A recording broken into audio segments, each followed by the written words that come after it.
Start करते हैं हमारा फिफ्थ मेन टॉपिक के आगे थर्ड सब टॉपिक एंडोमेम्ब्रेन सिस्टम। तो endomembrane system highlight of membranes organelle is a distinct in terms of structure and function. और में से कुछ जो होती हैं उनको टुगेदर हम मिलाकर बोलते हैं एंडोमेम्ब्रेन सिस्टम। क्यों बोलते हैं? क्योंकि ये साथ में फंक्शन परफॉर्म करते हैं, आर आर कोऑर्डिनेटेड, है ना, आपस में कोऑर्डिनेटेड होते हैं, तालमेल से काम करते हैं, इसलिए इन्हें हम बोलते हैं एंडोमेम्ब्रेन सिस्टम साथ में।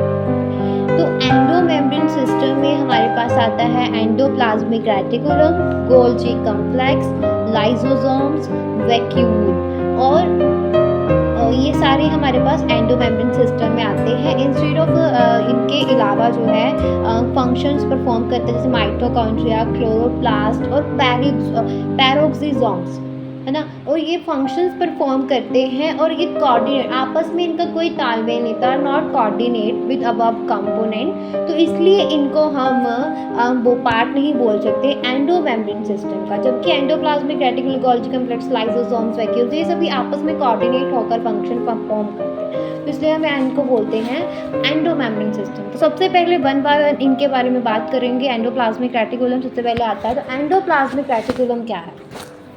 तो electron microscopic studies of eukaryotic cells, इसने रिवील किया था प्रेजेंस ऑफ ए नेटवर्क और reticulum of a tiny tubular structure scattered in a cytoplasm.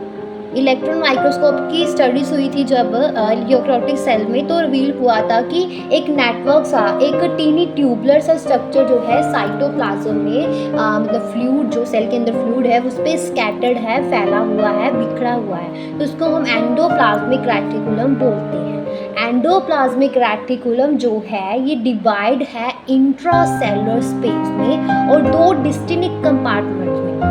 Intracellular space into the two distinct compartments में एंडोप्लाज्मिक रेटिकुलम डिवाइड है। Luminal और extra luminal. Luminal वो compartment है जो एंडोप्लाज्मिक रेटिकुलम के अंदर है, इनसाइड, और एक्स्ट्रा ल्यूमिनल जो पार्ट एंडोप्लाज्मिक रेटिकुलम का साइटोप्लाज्म में दिखाई देता है, साइटोप्लाज्म में, ओके, तो वो है एक्स्ट्रा ल्यूमिनल। तो एंडोप्लाज्मिक रेटिकुलम जो है अक्सर उस पे राइबोसोम्स अटैच्ड होते हैं उसके आउटर सरफेस पे।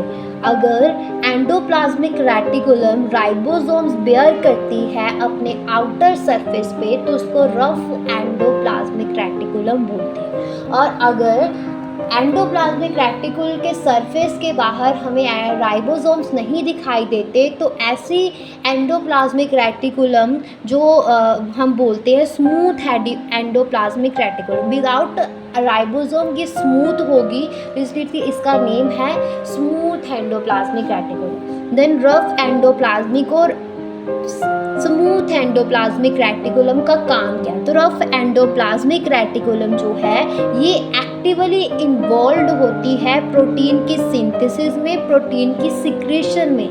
ये जो है एक्सटेंसिव है और लगातार with outer membrane of nucleus, they are extensive and continuous with outer membrane of nucleus. उसके बाद हमारी स्मूथ एंडोप्लाज्मिक रेटिकुलम जो है ये मेजर साइट है मेजर साइट है लिपिड की सिंथेसिस में। इसका बहुत अहम रोल है सिंथेसिस ऑफ लिपिड। और in animal cell lipid like steroidal hormone are synthesized. Animal cell में स्टेरॉयडल हार्मोन जैसे जो है हमारे स्टेरॉयडल हार्मोन जैसे लिपिड्स जो हैं क्या होते हैं, सिंथेसाइज्ड होते हैं। तो ये था हमारा एंडोप्लाज्मिक रेटिकुलम।